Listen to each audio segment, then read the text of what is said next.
Hello, and welcome to this week's PennEnergy News Update. I'm Hilton Price. The Occupational Safety and Health Administration has launched an investigation into an explosion that occurred at a Utah drilling site on May 7th. A tank near the borehole of the Newfield Exploration Company's Odekirk oil well exploded during routine maintenance.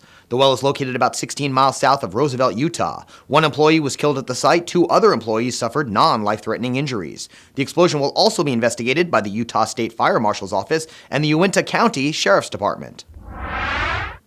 TransCanada restarted their 590,000 barrel per day Keystone pipeline after being shut for 21 hours. Flow was shut due to a power outage cutting the electricity supply to pumping stations in Alberta, along with planned work at the TransCanada Hardisty terminal. The Keystone pipeline system flows from Hardisty, Alberta to Steel City, Nebraska, and from there either to Patoka, Illinois, or to Cushing, Oklahoma.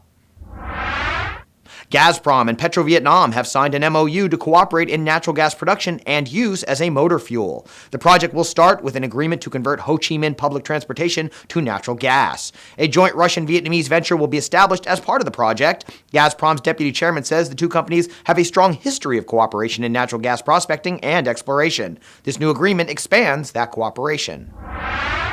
The Irish government has announced approval of the transfer of offshore interest in operation from Antrim Energy to Cosmos Energy Ireland. The Minister of State Department at the Department of Communications, Energy and Natural Resources approved the transfer of licensing option 11.5 in the Porcupine Basin offshore Ireland's west coast.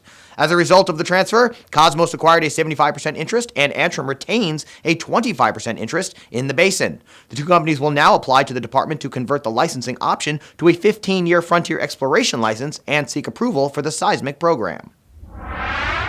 Statoil was the highest bidder on 6 licenses in Brazil's 11th licensing round, the first licensing round in the country since December 2008.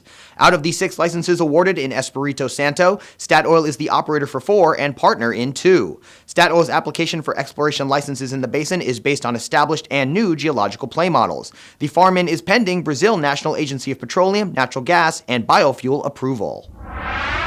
Thank you for joining us this week. For these stories and many more, head to PennEnergy.com.